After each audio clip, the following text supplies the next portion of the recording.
you start being so aware of, wow, this hawk flew by, and how is that connected to me? Or how the wind changed, and how is that connected to what's going on in between us? And it was really powerful.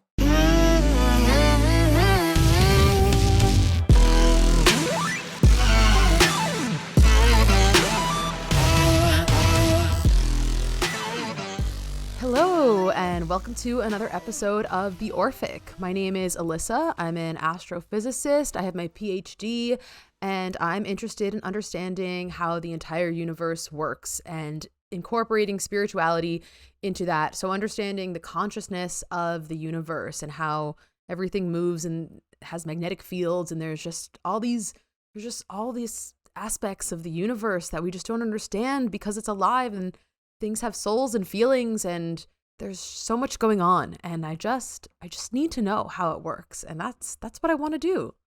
That's what I'm doing. Nerd. So nerd.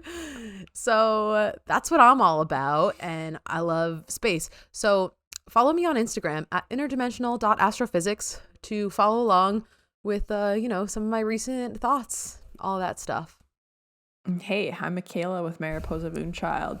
I will say that mathematics does not interest me that much, but that's okay because I have Alyssa. No interest. I have Alyssa for that to explain the physics of things, which is actually pretty cool. But no, I am liar. I'm a change maker. I'm here to be a change maker. I'm here to support this movement into the new paradigm, into the new earth, and to support the activation of our higher consciousness and our healing to move into that place. So with that, I do empathic energy medicine, and I do shadow alchemy, and that's part of the medicine that I'm here to share with the world and support others on their healing journey, support others in realizing and recognizing the power within themselves to do the healing work. And from there, just extend that ripple effect from the next person to the next person and across the planet as we heal ourselves and we heal each other and we heal the earth and we move into new earth.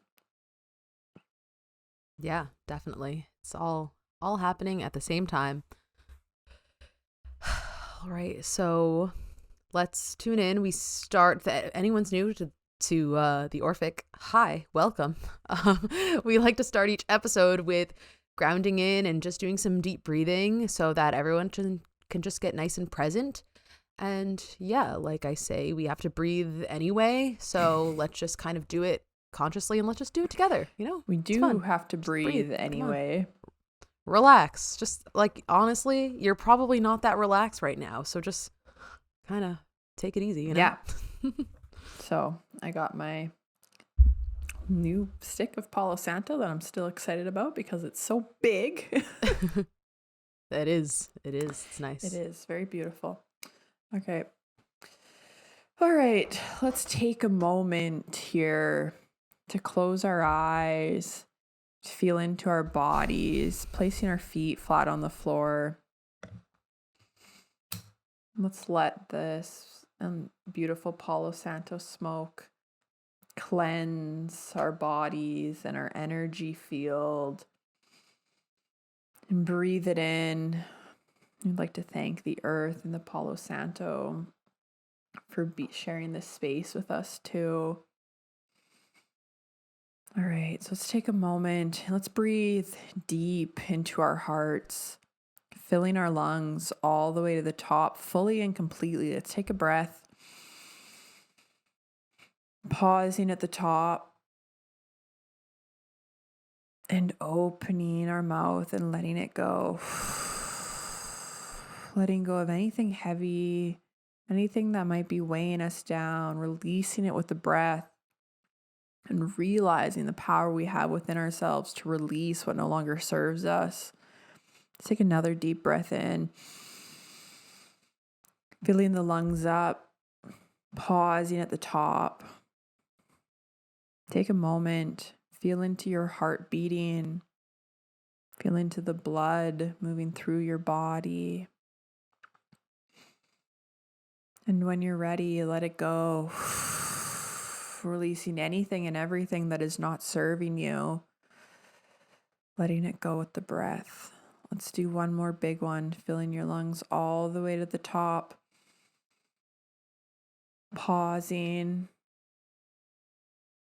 And open your mouth and release.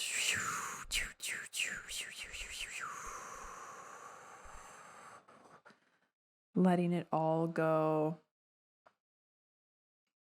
And when you're ready, gently bring yourself back into this space.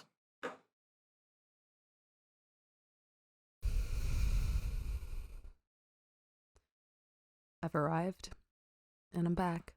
And I was thinking about when you were guiding the breathing, how you said something about how much we have the power to, move our own energy. And it's just, I think one of the most underrated things of spirituality or just anything is the breath. And I know that it's not underrated because like everyone does talk about the breath and breath work and breathing, but it's like, it's just, I feel like it just can't be overstated enough that our breath is our source of life, and it literally moves us and it moves our existence. And that's why this is the point I was trying to make. We have that's the one thing we have control over.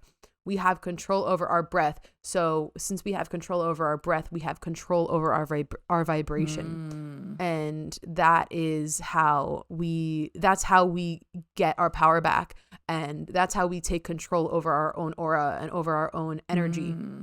And I just think, again, like I feel like I'm always mentioning, because this is just how my brain works and how much I fixate on things. I'm always like, no, this is so important. And it's like, we know it's important, but we don't understand enough. Like we don't think enough about how important this thing is. And I don't know, I was just thinking about that with the breath and stuff. And it's just so like, it's our power, it's our control. It's your means of controlling your own vibration, your breath, and your own aura. And we have a lot more power than we think we do. And that's why Kundalini yoga is so awesome too, because it's like when you do these breath things, you see it firsthand, how much you can cleanse and how much there's a lot of biology to it too, because there's these different cleansing breaths and everything too, like breath of fire is a cleansing breath.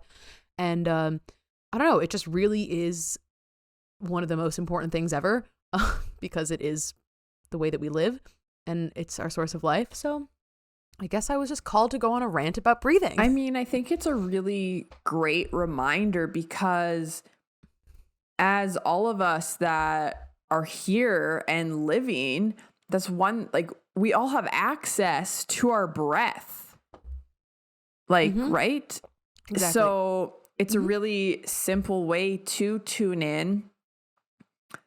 And I think it's a great reminder because I think we forget that sometimes we make things really, really complicated. But yeah, I mean, we do have the power within ourselves, and it's so simple as to our biology and our physiology that we have access to these things to attune ourselves and to ground ourselves. And maybe it doesn't even have to be as crazy as doing a full breath work session, although those are really amazing. So I recommend checking it out. But just the couple breaths we just did there, just to ground in our energy, to regulate our nervous system, is really powerful. So the other thing that's coming to me now too is actually something that I've been thinking about and that I had almost made a video on, but I never did. And it's important because these are the two things that we have the most power over. Breath is number one, and two is our intention and where our attention and where our intention goes. And so what I'm trying to say is that I've kind of had this visual about how much your intention, basically, wherever your attention goes, you are sending energy there. And in my psychic light class, we've been doing these exercises with clairsentience and feeling these sensations and feeling these things in your body. And what we do is we do this practice of you just close your eyes and you send your energy to one of your fingertips, and then you feel it there. You feel your life force energy in your fingertip, and then you send it to the other one just with your mind. You just send your energy there. You just focus on it and you feel it. And then you can do other stuff, like just to kind of play around with the fact that how your intention or attention, I feel like they're interchangeable in this sense, because your attention is where you're sending your energy. So then you can kind of play around and you can close your eyes and you can send it back and forth between both fingers, and you could feel it hopping back and forth, and you can almost in your mind's eye see an energy ball going back and forth. And I've thought about this too, and you can do the same thing with the aura, and we also have been learning this in class. When you can send your intention out into your aura, and you can try to feel your aura around you. And so what I'm saying here is that intention paired with the breath, we have the intention almost to slow time. We have the ability rather to slow time around us by calming our aura. You know, I'm kind of visualizing this like aura magic that is through your intention, and also combined with breath work in a way, or just conscious breathing, where it's like if everything around you feels chaotic, if you go to meditate or something, if you send your intention out into your aura and you visualize your aura being calm, and you visualize yourself in this bubble of calm, or however else you would like to experience it, you're creating an experience for yourself, and it's real because you're powering it with your intention. And so these are these things that we have control over, and there's just so much magic available to us. And I think that we need to start practicing it more because it's so awesome. And I've just been thinking about that a lot lately, like using your intention to like beam out into your aura and like create a bubble of calmness around you, or create a bubble of serenity or peace while you're meditating, or set the intention, you know, or you do things with light visualization and all this stuff. And yeah, I guess that all kind of just needed to come through. And hopefully it helps people. One quick note I did want to make, and we're going to get into talking about my experience today at Eagle's Eye Ranch again for the linking awareness journey. So it was a weekend thing. But one thing that came up was languaging and how important languaging is. And I know we've both done this on the podcast, but the word intention came up there, and how it actually says, the wording, if you break it down, is intention, like the word tension. Oh, okay. I'm like, yeah, that is the word, intention. Duh. Yeah, I know. After I said that, I was like, tension. Yeah, but like tension and then intention. Okay. So your focus, and then so that's the languaging around it. So when we were at the ranch, we were actually using intent instead of intention. That's good. I like that. Yeah, that's a really great It's felt a lot better for me since I've started doing that. Yeah, it's felt better. Yeah, that's so true. Like I never thought about it, because then because when you started saying that, I did sort of have a feeling that you were intending to point out some potentially negative side of the word, or just, you know, the awareness of it, because you've done that with other things. But it's good because because it's true, it's real that we have such strong associations with different words. But yeah, like I definitely have never thought about that, because I always think of intention as either, I obviously never consciously think about the tension part of the word, but I always think of the word intention actually as pretty neutral. The word intention has a pretty neutral vibration to me, because you can have a positive or negative intention based on whatever frame of reference you're using. And so I've always thought it was kind of neutral, but interesting. Yeah, and I mean, there's a lot of layers to that too, because does your... It's not like never use this word, but sorry. I was saying it's not like never use this word. It's just about being aware. Yeah, right? yeah. I mean, and like with anything, it's up to what you resonate and what you don't resonate with. But it was interesting because we did a lot of talking about like languaging and how important languaging is. And I'm trying to think of examples, because there's other things too. Like I know for me, for example, I've always had a lot of resistance to the word business. And we talked about that a little bit too, because if you break it down, it is busyness. And so what with like, so what's It is programmed within the word business with languaging as well as other words? Because I think there's a lot of things within our languaging that have been programmed and conditioned into us where we it isn't conscious, it is subconscious, but we're programming things with our language and our words, and it's been made that way. So that was like just a really interesting awareness that had been brought to my attention. It was Lucia who brought that up, and we talked about that. But even just switching to, for myself, intent felt really good. And then we talked about even intent and how it can actually be in like a tent. But that's more like, if you think about that, it's kind of like you're in your tent, and then you can make your tent whatever, you know what I mean? Oh, that's great. Yeah. Intent. And it's like, and then you're in your own tent of your intent. Yeah. Yeah, I love that. You know, that's that kind of stuff is so powerful because it's imprinting into the physical reality. When we're imprinting it in our mind, it's also imprinting into the physical every time we do it. So it's just, when you're putting it in your aura, basically. That's cool. I feel like, hold on, I'm going to mention quickly that, I guess because I just said when you're putting it in your aura, and I had been thinking a lot about, obviously I've been thinking about the aura a lot, but I had done this Kundalini class online, and it was all about projecting radiance from your aura and stuff. And it was funny because she told this story in the beginning of someone playing around with that, and then it turns out that it was actually my brother. And she said Dave. She was like, oh yeah, Dave, this guy that comes to the studio a lot, you know, he did this whole thing. And then it turns out that it was actually my brother, David.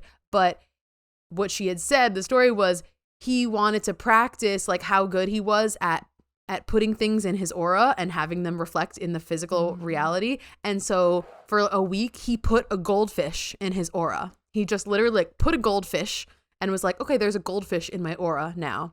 And then through the whole week, all these goldfish synchronicities, stepping on a goldfish cracker on the street, someone walking past him on the street with a goldfish, with like a bag in the goldfish, another thing of like, I think he like also walked past like a dead goldfish or something. So he put a goldfish in his aura, and he just firmly held the belief that it was there. And then that happened. Isn't that wild? Cool? I love that. Wow. Yeah. Wow.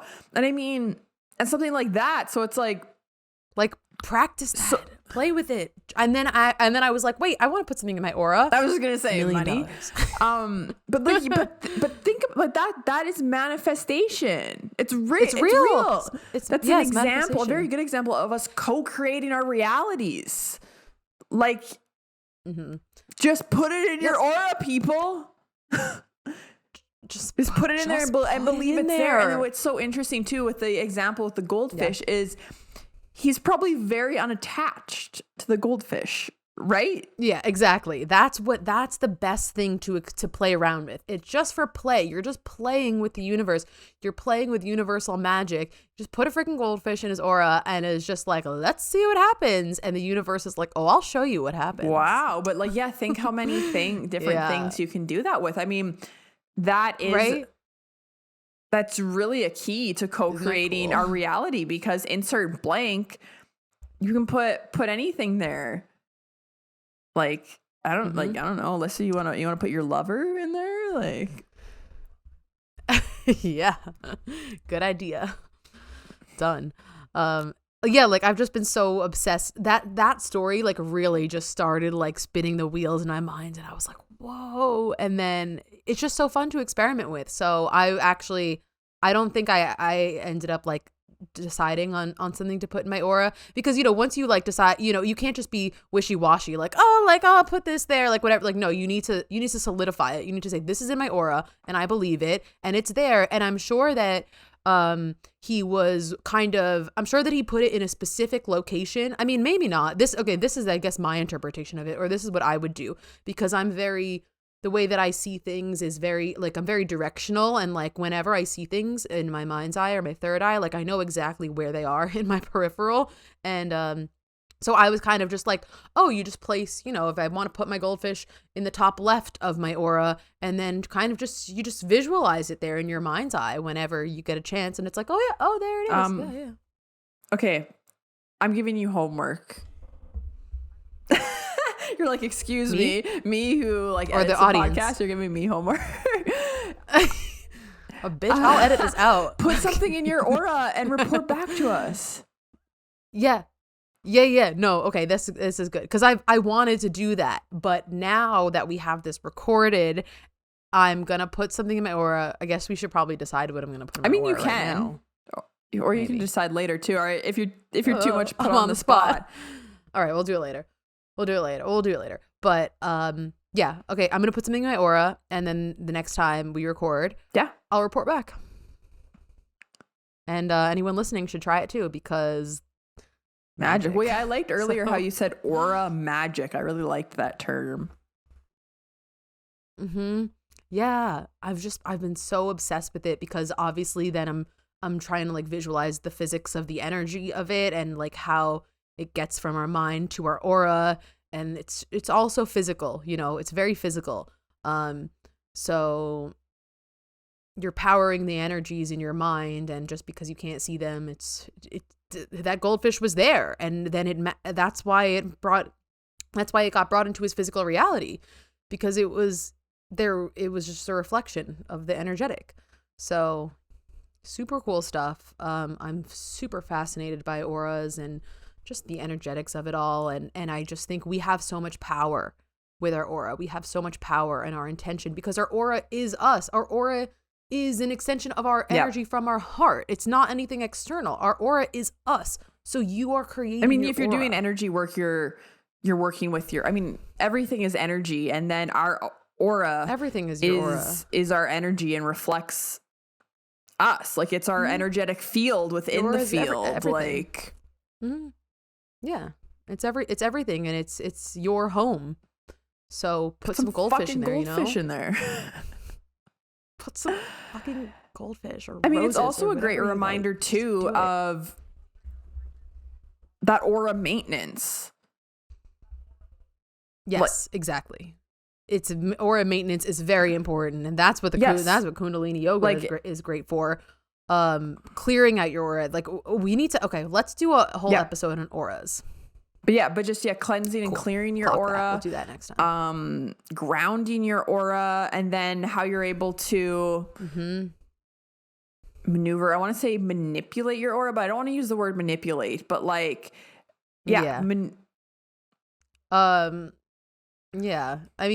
co-create with your aura. Where you can put the little goldfish up here, and you can put the little whatever here, and also working with colors, like how can we color our auras in different ways to whatever we want to do to attract more of whatever that color. Yeah, you can put a color in your aura, like even if it's not your own aura color, you can you can put a specific color and see if you start attracting that color into your life. You could, like, the possibilities are literally endless. Remember when you set the intent to have an aura of steel? Yes. Oh, we didn't talk about that on here. I don't think we did. No, we didn't. I don't think we did. Okay, in the fall when I was finishing my PhD, for like a few weeks, I kept on saying, I forget if I said I was going to have an aura of steel. I kept on using the word steel because I was in wrapping up my PhD. I was like at the peak of my brain knowledge, and I was all super prepared, and I was also really good on my spiritual hygiene at that point. And I was like, I feel like I have I just felt like my energy was of steel, or my brain was of steel. I remember you saying that specifically about your aura. Like you were like, my intent with the did I? Because I don't remember. Like, with the Kundalini I'm going to have an aura of steel. Oh, you're right. I did say that. Okay, I didn't remember. You're right. Because of all the Kundalini I was doing, I was like, because Kundalini strengthens your aura so much, I was like, I'm building an aura of steel, because I was obviously prepping to go into the most important day of my life so far. And so I was like, I'm building an aura of steel. I got a knowledge brain of steel. I was like, I'm steel. And I said that for like a week straight. And then I had an aura reading by Jenny at Starseed Academy on Instagram. and she was doing a group reading in her membership and reading all of our auras. And I was expecting to see, like, color wise, I think I lean towards, if we're going to go with colors, I lean towards the purples and the upper higher chakras. And so I was expecting her to like talk about purples. And so she's like, I'm seeing this like silver, like I'm seeing something silver around. And basically she described this like silver steel bubble around me and she literally said it was like metallic steel, and that it's like had little tendrils that are like feeding into me like slowly. But she said it was like, also it was a bit of a mirror in a way, representing the steel of it was sort of representing my recent kind of spiritual advancement of being able to play the role of the experiencer and the observer at the same time. So that was another version of what that steel and what that kind of like metallic whatever represented around me. So yeah, and that reading was like was like a week after. So it was like me saying that I'm building an aura of steel for like a week straight, and then a day later, whatever, getting a reading where I'm told that my aura is steel. So wow. Neat. Yeah, a great example of that too. Yeah. Anywho. All right, well, that was fun. Anywho, let's talk about your whole training experiences and everything. Mikayla and I have hardly caught up that much in the last month because she's been so busy. And so before we started recording, we were just talking, and we're like, shit, we got to start recording. But we needed to do an episode or multiple episodes. This will probably be on your experience. You've had a few really magical kind of training, energetic healing training experiences at this ranch that we're always talking about in Canada. And so yeah, this is now going to be the time in the episodes to unpack it, because I still haven't heard shit about it. Which is great. I haven't heard anything about it. And I think today I'm just going to talk, because I ended up going for I did the level 1 and then I did the level 2 very last minute. I chose to do the level 2 because I was only signed up to do the level 1. Yes. So I think this episode will be talking about the level 1 because there's just so much, especially because the level 1 was 3 days and the level 2 was 5 days. So I was there for like a total of 8 days. Mm-hmm. And it's been about a month since I was there. It has been like a month, I think, today since I went there for the first training, which is crazy. It feels like it's been a couple of weeks. I feel like I've went through a portal, or I don't know. Time has been really weird for me and fuzzy. I was also very busy coming off of this. So I'm going to do my best to articulate my experience and explain it. And it's really interesting because a lot of us joked there, like a lot of myself and the other participants were like, how do you leave and explain this to somebody? Yeah, right. You're probably all like, how are we going to tell anyone what happened in and this a lot of people space? Would say that like, because people would be no like, way. Because it feels like a portal when you go to the ranch. Like it's a very sacred, energetic space that is set up at the ranch with like Lucia's energy. Like it's, you can tell. You're going to be going there this July. Yes. So you'll get to feel that. Yes. I'll be you'll visiting get to feel this that and experience for yourself. So I'm really interested to kind of hear what you have to say after that. But it's just like a vortex. That's how everyone just like refers to it. It's like a vortex of energy here at the ranch. And so a lot of us would joke too, because people have partners to go back to, or friends. And they're like, after leaving this vortex, they're like, how do I explain what just happened to my friends or to my partner? Because a lot of it's unexplainable. Yeah. Yeah, totally. Yeah, well, so we'll give a brief background. Is that we have multiple episodes about this ranch. One of which Mikayla described her experience as an observer, and then we have 2 episodes called Storytime Energy Healing Sessions at Eagle's Eye Ranch. So if you want, there's a part 1 and part 2. Me and Mikayla both had sessions. And so I guess essentially kind of it's this woman that does energy healing and uses animals and horses to facilitate the healing. And that's kind of just my Spark Note description. But we have a few episodes talking about it. But then now you have gone back to this woman and her ranch for training. This is a completely different experience. I mean, I'm sure a lot of the magic and stuff overlaps, obviously. But, you know, so far on the podcast, we've talked about observing her healing sessions and us experiencing her healing sessions facilitated by the horses. Mine was more facilitated by a cat that was on the premises. And those episodes have been really well received.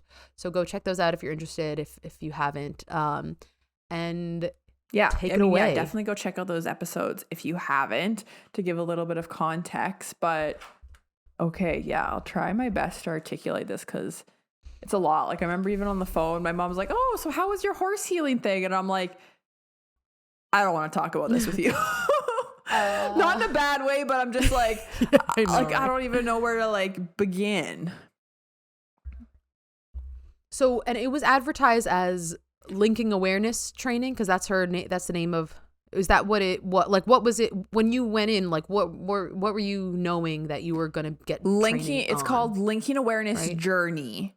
Is level 1, okay. So LAJ, and I would say it's kind of funny because the advertising whatever would be animal communication.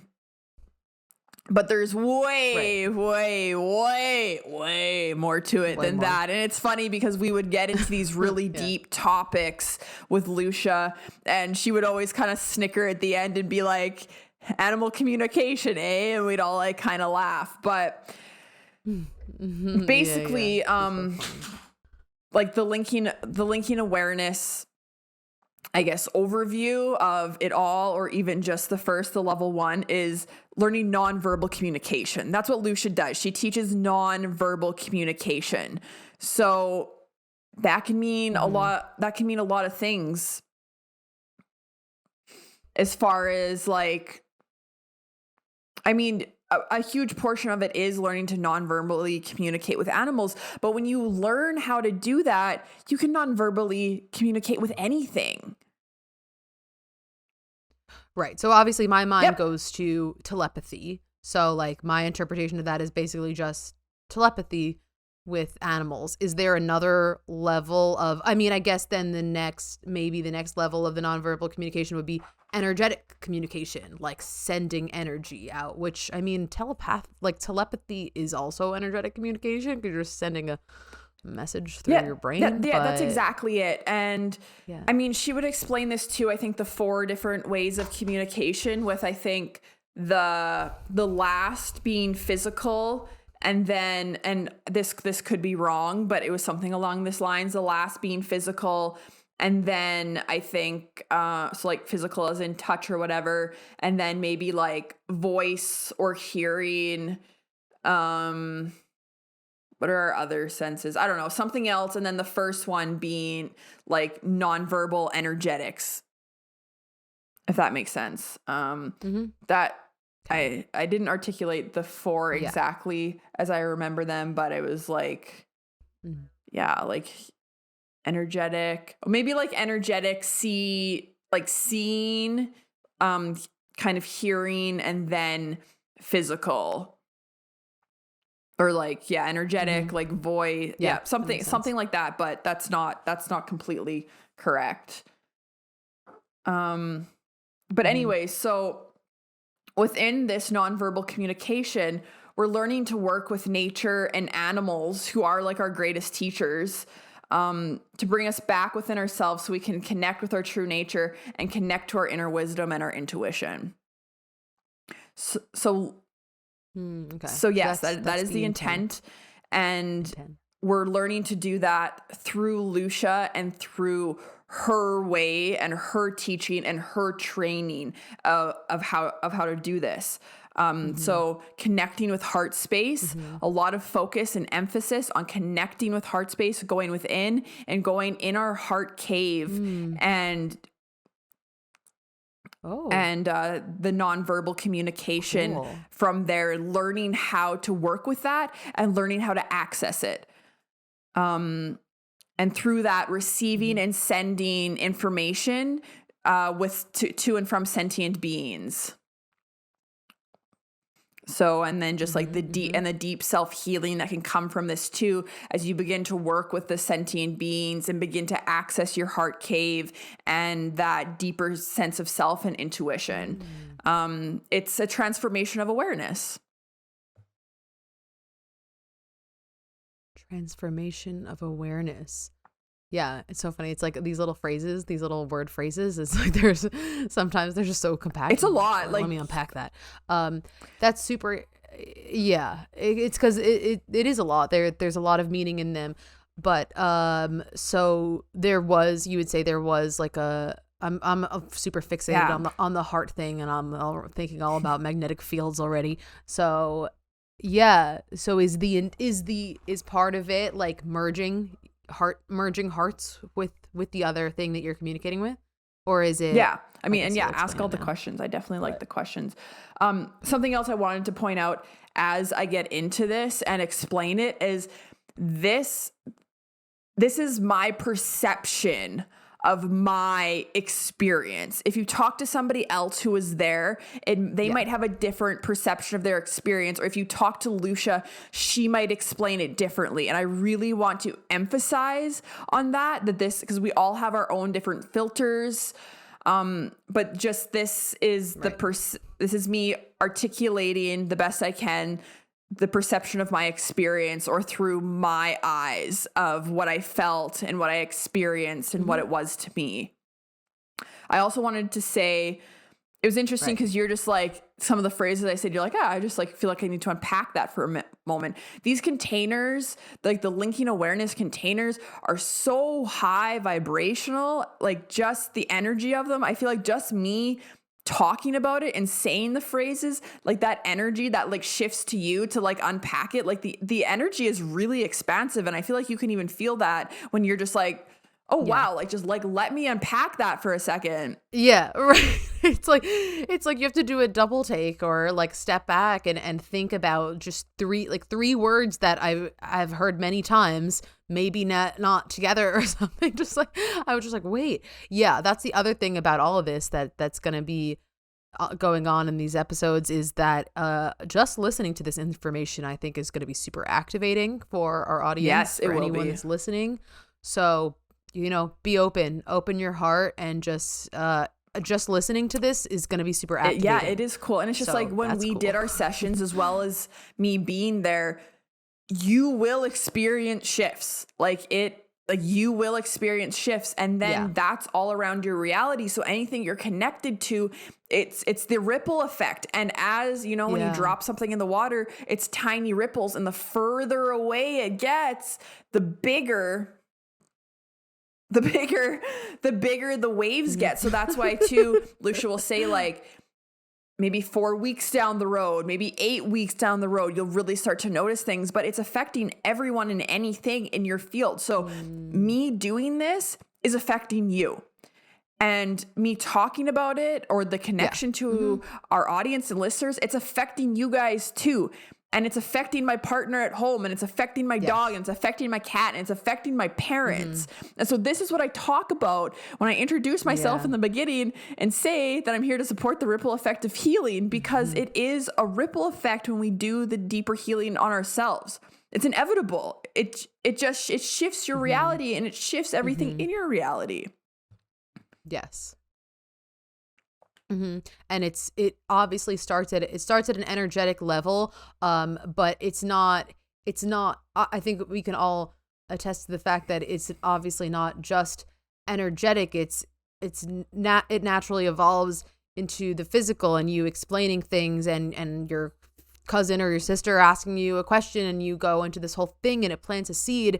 And so it's both. It's obviously the physical part too, where you maybe you'll talk about it and it'll plant a seed or something, but it's both. It has the energetic one, and then it ripples out into into the physical, and they're both like, well, it's just equally different aspects of potent. energy, because even when we're talking, like, everything is energy. So even when we're talking about the physical is energy, right?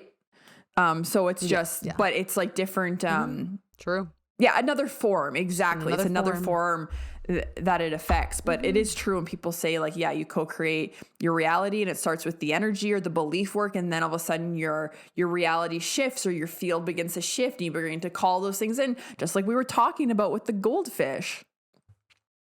That was a really cool example. Yeah. Yeah, definitely. Yeah, wasn't it? Okay, yeah. So what was that phrase that you just said that I was unpacking? Transformation of awareness. Yeah. Ooh. Okay. Yeah, so yeah. And so like what else? And even I'll get into that. And even with the doing? shifts, Yeah. like, I will say that I'm a changed person from being there and in the energy and showing up and participating in this container. What else was I going to say? Yeah, it was, very interesting energy, because it was a training, but it was also so much more and deeper than that. Like, also the connection with the individuals there. Like, I will say, if anyone from Linking Awareness Journey or Linking Awareness Adventure is listening and you were there, I just want to thank you for being there and holding space and sharing your energy, because I truly believe I met my soul family, and so that was a really amazing experience too. Like, sometimes I even, when I told people about it, I kind of referred to it as a retreat. It wasn't, it was a training. But it felt like a retreat also in a lot of ways, of just having that connection. Yeah. And sharing that space with each other, and doing the different energy healings and doing the different exercises and activities. And I know for a lot of people, we talked about the shift of leaving after, and like just how that felt. And I compared it to kind of being at a music festival. If people know what that's like, when you're at a music festival that feels just like so high vibe, and you're having such a great time, and you're like, why isn't my life like this all the time? Why do I work? The regular world is garbage. And then and you really realize that the next day. It's like when you have a come down, and you like you go back to your regular life and your regular 9 to 5, and you're having this come down from the festival, and you're just like, fuck. That's what it felt like a lot leaving too, and a lot of other participants also experienced that. Okay, just need a drink.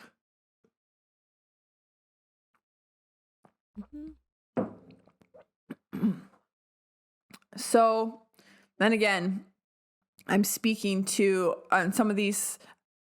I'm going to reiterate a couple of stories that came from Lucia as well. And again, this is through my filters and my perception, because I know that that's really important. I also want to say, I'll talk to you about linking some videos to our podcast, or linking the Linking Awareness stuff for people to watch, where they can actually click on a YouTube and watch and listen to what Linking Awareness Journey, or just Linking Awareness in general, is actually all about, and to hear that from Lucia and from her perspective, because I think that's really important too. But so, I think that would be really great. So Lucia, I'm trying to think of the story here. She did a lot of things when she was younger. Like, I know she was a dog groomer and a dog trainer, and she realized she had this connection with animals. I'm just gonna be like really brief about that, but she just, I know, like, she'd be like grooming the dogs, and she's like realizing that they're like talking to her, they're telling her about their owners, are like, oh, can you help me with my owner? And she's like, oh my God, she's like, why are you talking to me? Like, oh my, what? Like, she's like, I don't know how to help. Like, and this is when she was younger, but she got to a place where she also is a highly advanced body talk facilitator. So for people who have heard about body talk before, and then she learned how to do, like, I would say she's one of the top, no, she for sure is one of the top body talk facilitators in the world, if not the top, like, and very, very high up there. And then she learned how to do body talk with animals. And then she was called to also travel the world and go on some of these really amazing, incredible adventures. And we won't get into all of those because there's a lot. And that's part of her teachings too, or her trainings, is a lot of it is storytelling, which I really, really enjoyed. Like, it's so interesting how they put you in a classroom at school or college. And I feel like I had such a hard time, like, attaining my attention. But in these classes, I could have sat there and listened like all day. Like, it was so intriguing. Yeah. But okay. Definitely. Anyway, so this is my perception of how linking awareness journey, or the beginning of it, came to be. So she was traveling in South Africa, I believe, and I think she was with a park ranger who was going to like take her out and see some things and stuff, and they were having a conversation over dinner. And he said something like if you can, like, you really can talk to the animals or something. And she's like, yeah. And he was kind of just like, okay, well, if you can talk to the animals, then do it. And she's like, okay. So she felt into, and she said she felt into that. And in her imagination, an elephant came through after she was challenged by the game ranger to connect with the animals. And so she said that this element came through, and he came up and he said, okay, me and 4 others, he was like a bachelor, him and 4 other bachelor elephants, want to talk to you. Wait, I want to make sure I have this in the right spot. Sorry. Oh yeah, me and 4 elephants are coming to talk to you, and basically like, don't be afraid. So she told that to the game ranger, and he was like, oh, okay. So then the next day they went into the national park, Kruger National Park in South Africa. And right before they went in, David, her park ranger guy, like, said that someone called and there was an elephant blocking the gate to get into Kruger National Park. So they were told there was an elephant blocking the gate to get into the national park. And so he's like, do you think this is the elephant? And she's like, well, I don't know. We're going to have to find out. Like, I don't know. So they went to the gate and they seen the elephant, and Lucia asked the elephant, like, is it you? Is it you that I talked to you? And she said, no, this was a female elephant. She said, no, it's not me, but I've come as a representative. Oh, okay. And so Lucia's like, oh, okay. Where should we go next? And the elephant said, there's a long red road with a big bright rock, and there'll be someone waiting for you up there. And so Lucia's kind of like, and it's funny too when Lucia explains these stories, because a lot of the time she's kind of like, oh yeah, like, I'm talking to the elephants. Like, she's like, oh yeah, whatever. So she, which is hilarious. And so she says this to the park ranger, and he goes, I know where that is. That's about a 15-minute drive. So he knew this long red road with a big bright white rock, and he's like, I'll take you there. So they went off on their adventure. They went up to on the long red road up to the bright red rock, and they got there, and of course there's a big lioness waiting there on the rock. But they see no elephant that day. Oh yeah. And then, so I think after this time, when they seen the lioness at the bright red rock, their rover broke down, and I think they were stuck out there for a little bit, and they see no elephant. And I think they eventually got it. Either someone came and got them, or they went back, but no other elephants that day. So then the next day they couldn't get the rover going again, and they had to take a small car out into the safari, which is really wild too, by the way. Like, I don't know how I'd feel in a small car with lions and yeah. So the next day they took a small car, they drove out to this big dam, and they were just sitting there for a few minutes, just taking it all in, looking around, and then from across the dam, from across the water, Lucia notices this big elephant. And then she's looking and she's looking, and then she sees 4 other elephants behind it. And it took her for a second for her to like clue in. And she's like, oh my God. And she's like, and then so she spoke to the elephant and she's like, I can't believe it. I can't believe it's you. If it's really you, come over here. And so the elephant's like, well, we're going to have to have our bath first, but then we'll come over. And then so their bath. So then she watched as the elephants moseyed into the river and they all like bath themselves. Yeah. Which is so crazy. Think how like fucking wild that shit is. That's like, they're like, oh, we're going to take a bath. And then they like actually did. And so it's like, well, yeah, not to mention when she first connected to this elephant when they were at dinner, the elephant came through as this male bachelor elephant and said, there'll be me and 4 others. And now she sees 5 male elephants coming towards her and saying, we'll be there in a second. We're just going to take our bath. And then watches them go into the river and take a bath. Yeah. It's crazy. It's crazy. So then she talked to the elephant. She says she always has an escape route for the animals so that they feel safe. So she said wherever they were at, she didn't want the elephant to come meet them there, but asked if the elephant would meet them out on the road so that it was like open, and then it would have an escape route. So the elephant said, okay. So they went and drove the car out onto the road. And when the elephant was done having its bath, it walked all the way up, like very close to the vehicle, like right in front of her, stood right in front of her and just stared at her. And she said, she said it walked right up to her and it was like rumbling. It's like trunk, I think, like rumbling at her and staring right at her. And she just like cried and cried and cried and cried. Wow. I know. I know. It's like unbelievable. And so from there she chatted with the elephant and she's crying and she's talking with the elephant. And I think the park ranger was like taking pictures and she was like, no, not the time. Like, this is not what this is about. And then her perception of the message that came from the elephant is he said, you must speak more about what the animal kingdom is doing and you must share and teach more to the people. Oh, wow. Like Major how profound chills on that one. Yeah.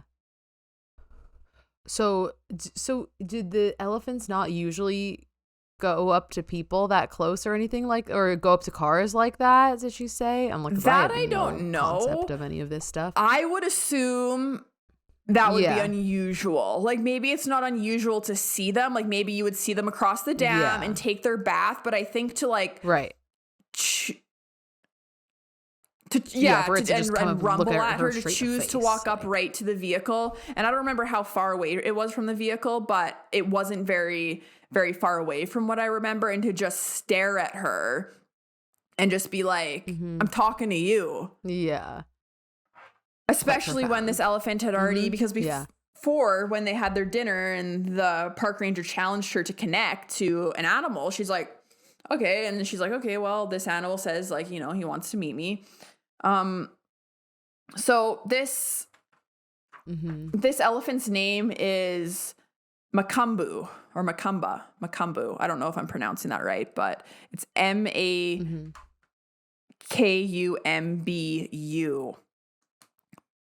Makumbu. Yeah. And so that's the name of the elephant. And I know she has like a big painting of him in her like bunkhouse too. Very, very special elephant. So after this experience with the elephant, when he told her, you need to talk about what the animal kingdom is doing and you need to share this and teach people, she went home and with her daughter, they simultaneously downloaded the they downloaded the guided journey for linking awareness journey. So then the linking awareness journey that I did, the training, there is. And just to clarify, you mean downloaded as in received received a message from the universe, as in that whole experience activated something in Lucia, got home, all of a sudden the universe dropped a huge packet of knowledge into her crown, and as well as her daughter. It was actually her daughter that was like, we need to sit down and download this right now. It was her daughter. So they simultaneously downloaded it together. Wow. And it was a guided journey that came through. And this is what the trainings are built around, is this guided journey. So this guided journey is about, it takes you to your heart space. Yeah. The journey into the heart. Interesting. Which, as we talked about before, like the linking awareness journey, or like the linking awareness is about, it's about nonverbal communication, but then accessing our heart space. But yeah, so the guided journey, I would say, is supported by the animal kingdom, and it takes you into your heart space. So she had a bunch of different lengths of the guided journeys that we did, starting with a longer one and going to a shorter one, that took us to our heart space. And then in our heart space, we would invite a sentient being, or invite a sentient being to come into our heart space, and then there have our interaction, our nonverbal communication. So I'm not going to go into completely what the whole like guided journey is, because that's part of like her trainings, but it's so interesting to me that this is like what she downloaded, and then the whole premises is built around this guided journey. Is she also, I think I was trying to ask this before, are you doing something where, okay, so it's all about the heart space of whoever is trying to connect, right?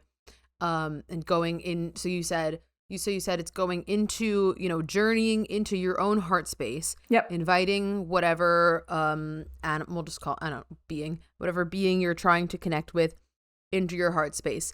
Is there a part of the equation that is taking their heart space and merging and like overlapping, aligning both their heart space and your heart space? Like I'm imagining two toroidal fields overlapping. So is it like a merging of two hearts? I guess is what I'm asking. I don't remember anything specifically being described as that.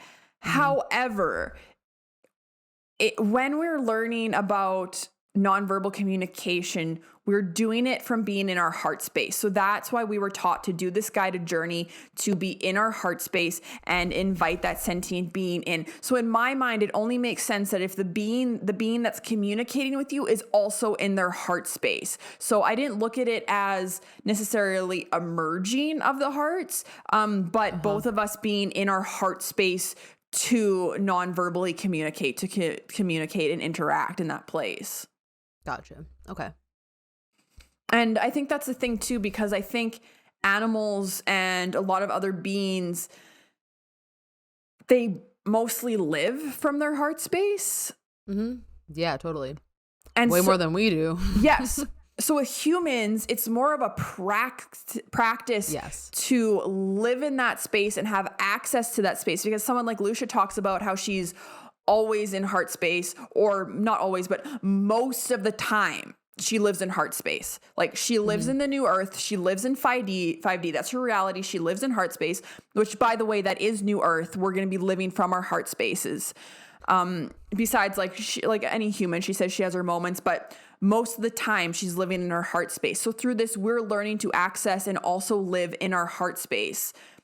Is that almost kind of like the biggest part, or is that a huge aspect of the teaching and of something that is more of a practice? Like, do you have, because obviously it's so like, it's when we say living from the heart, right? even I don't have a really tangible explanation for it. It's not tangible to the human mind, right? No. It's not tangible at all. And even I don't really have a tangible meaning of it. And I try to, and I think it also could have a different meaning to different people potentially. But so if a whole focus of this was journeying into your heart and living from your heart, do you feel like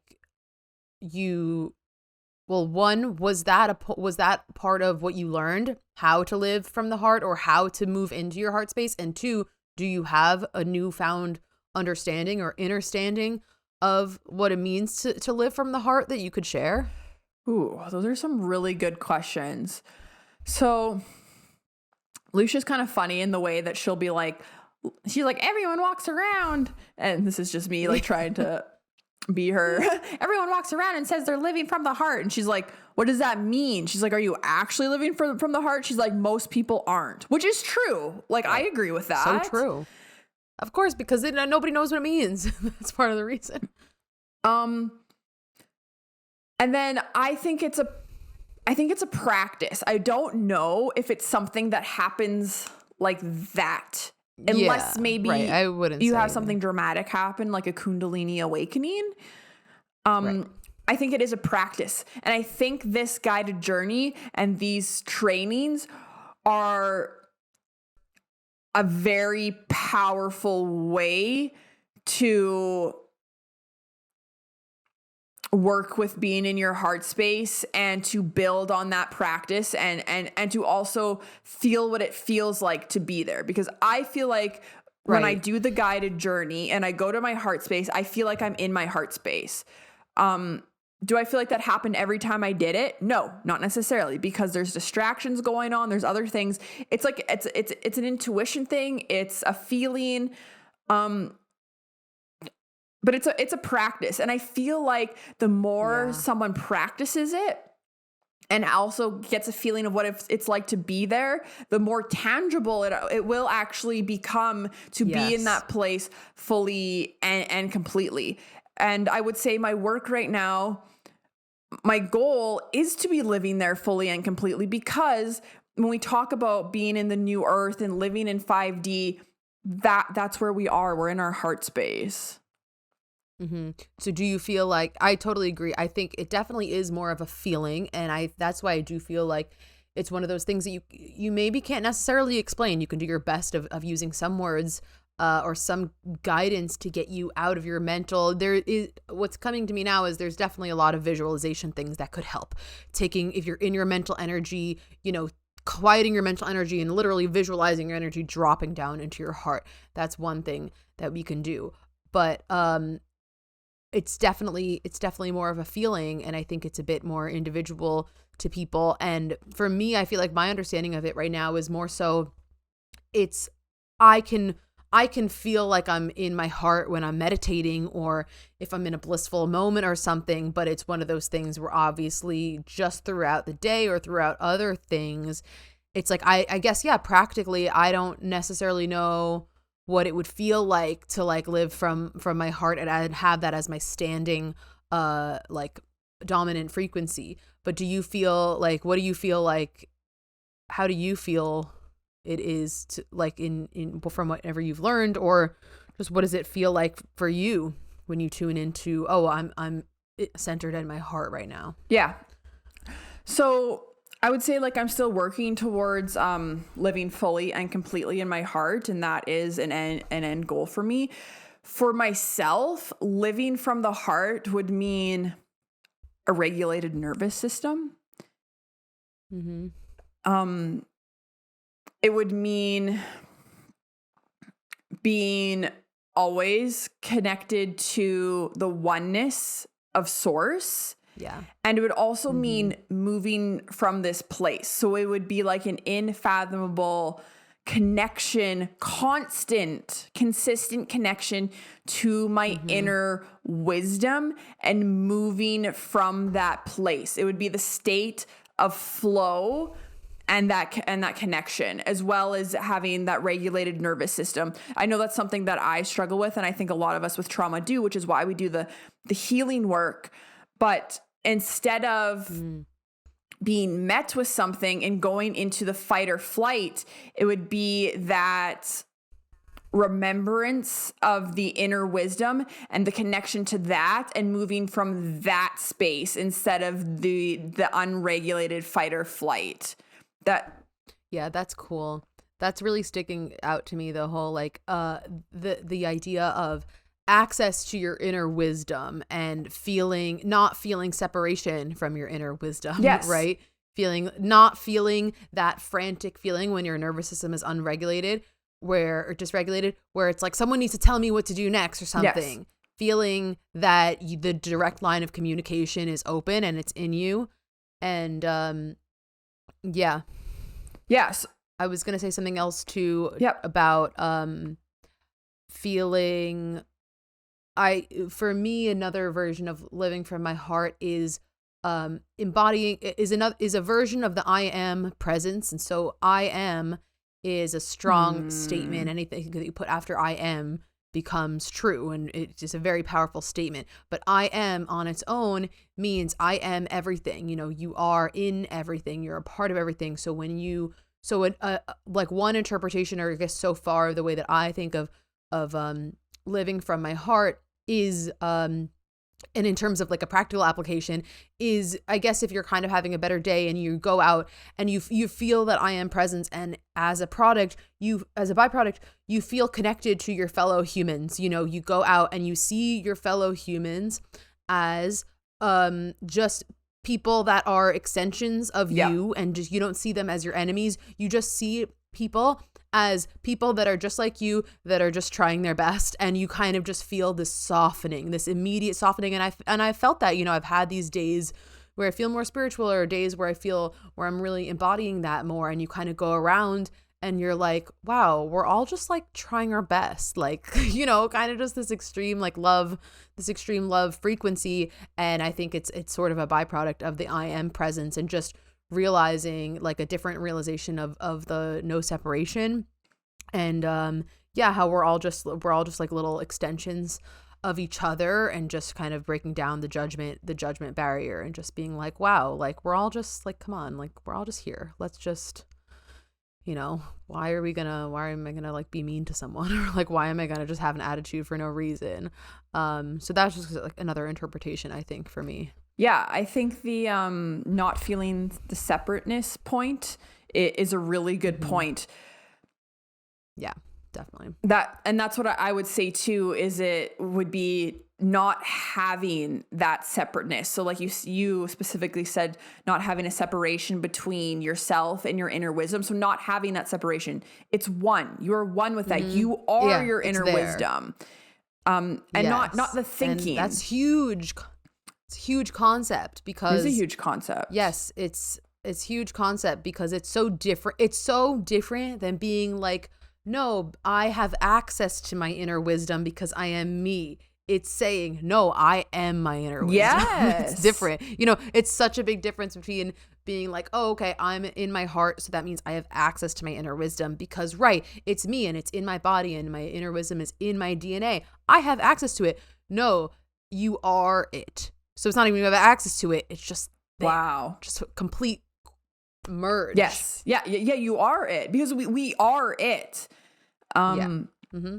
As connected to our inner wisdom. And then beyond that, it's like no separation between everything else, because you realize you are everything else, or it's just a reflection. So there isn't separation between you and other people and the plants and the animals, because you know that I am me and you are you, and I am you and you are me, and like being in that place of not just always going there in meditation, but living in that constant flow of that understanding.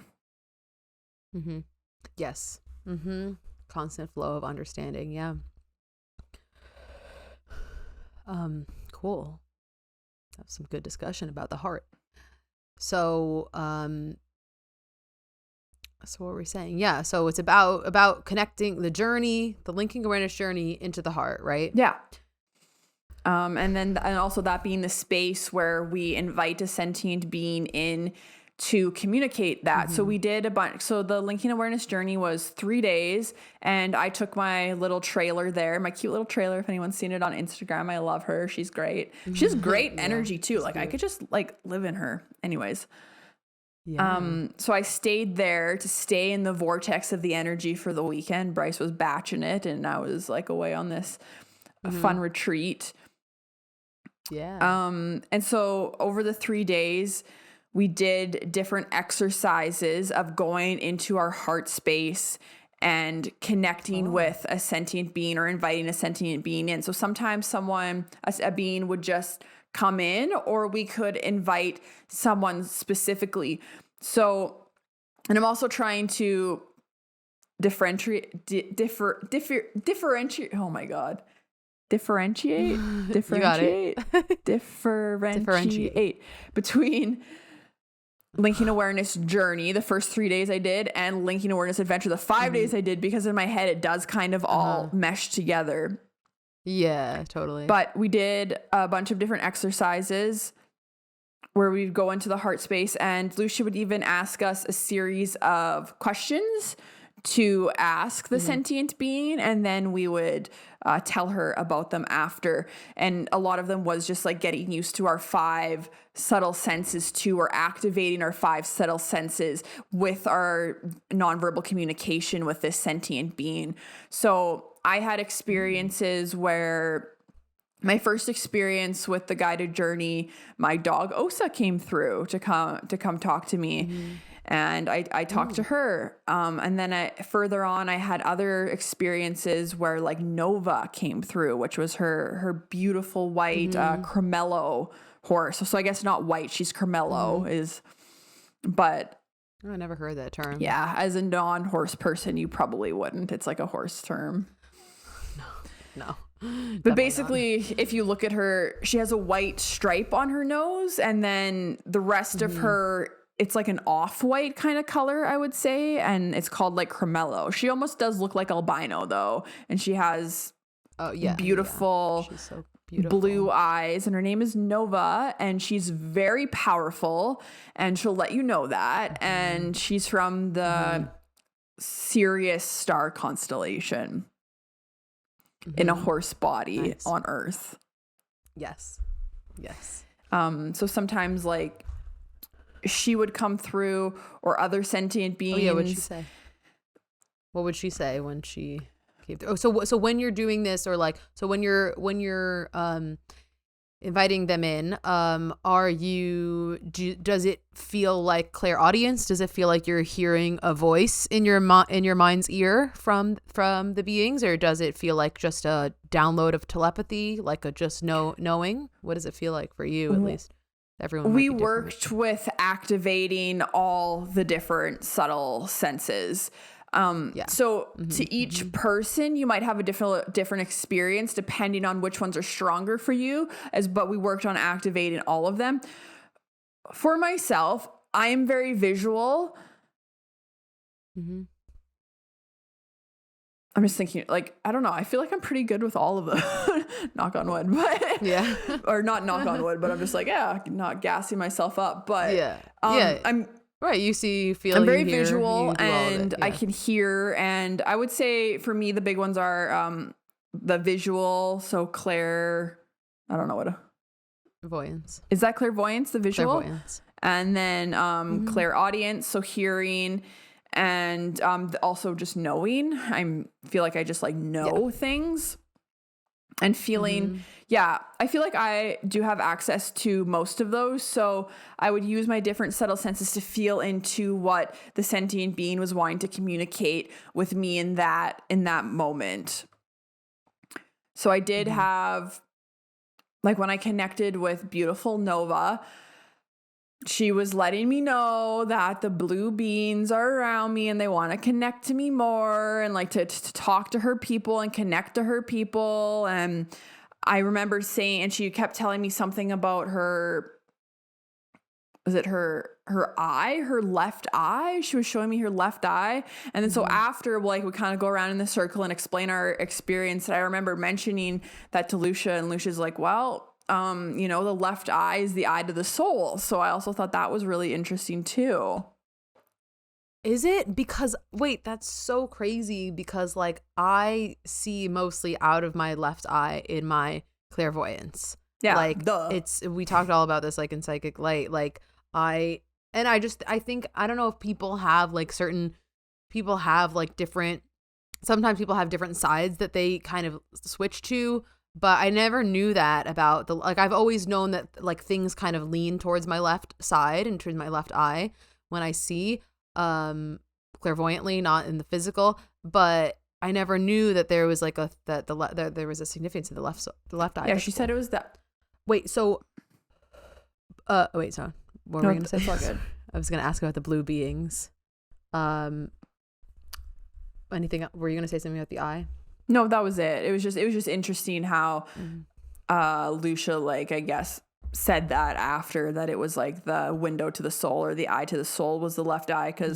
And in these moments too, you don't always know what's coming through, right? Like you're learning and you're going, and you just have to, it is like when I do readings for people or I do sessions for people, and like this is what you use your subtle senses to do the sessions, to do the readings, for the messages that are meant to come through.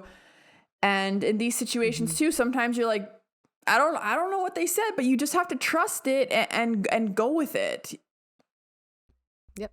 Yep. That's what I'm learning too. So the blue beings, is this something that you've known about? What star system are these? What are these? Oh, okay. So Nova is saying that her people from Sirius are around you, trying to connect with you, and that's what she's saying. And did you know that already? Was it? Yeah. I mean, well, it's like obviously we have like a lot of beings like around us or whatever. But was it anything like profound, or you were just like, oh, all right, I'll talk to the Sirians? I was just basically like, I know. I need to make. Okay. Yeah, I wasn't sure if that was anything like deeper. For you. No, I was just like, yeah, I know that I need to make more time to do that. Yeah. Okay. Cool. Yeah. And so I'm trying to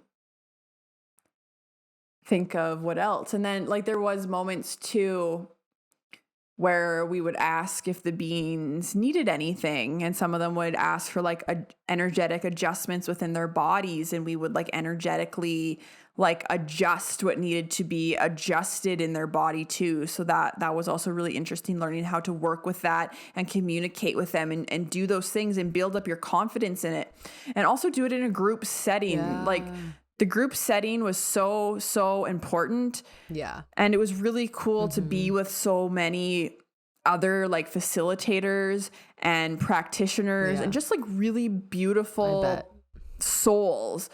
There were some people from like Czech Republic, some people from the States. It was just awesome to connect with them. And I know the people that came from Czech Republic, I think they had been to Egypt and swimming with the dolphins with Lucia, where she does this with the dolphins in the ocean somewhere near Egypt. Or maybe it's even the river, out on that big river. I don't know, but it's very, very cool. So they met her through there and then came all the way out to the ranch. Oh, wow. Yeah. Yeah. I'm just trying. So when you're doing the like you were just saying you're practicing in a group doing the like energy shifting for one of these beings, is that like you guys are like verbalizing it, like are you guys like going around in a circle, or like or what was that kind of like doing the practice? After the session we'd go into our heart space, telepathically communicate with them.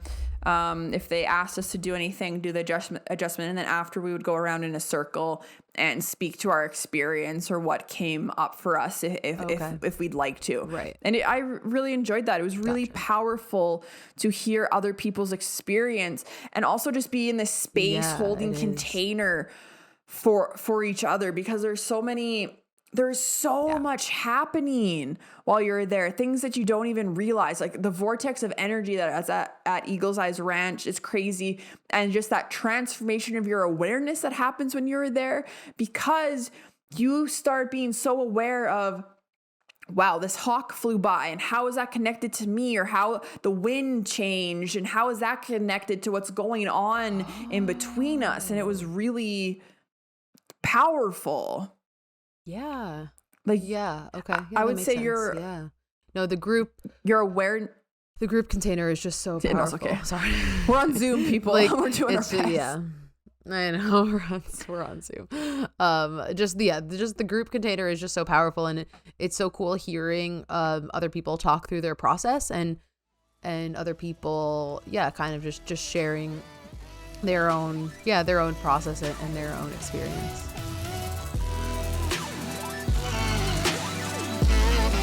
All right, so that's going to be it for this episode. Next week, we're going to have the part 2 of this, which is the rest of Mikayla talking about her level 1 linking awareness journey training. So please give me a follow on Instagram at interdimensional.astrophysics.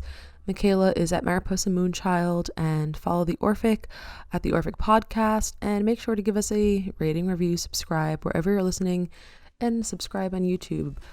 Thank you very much for being here, and I'll catch you next time. Bye.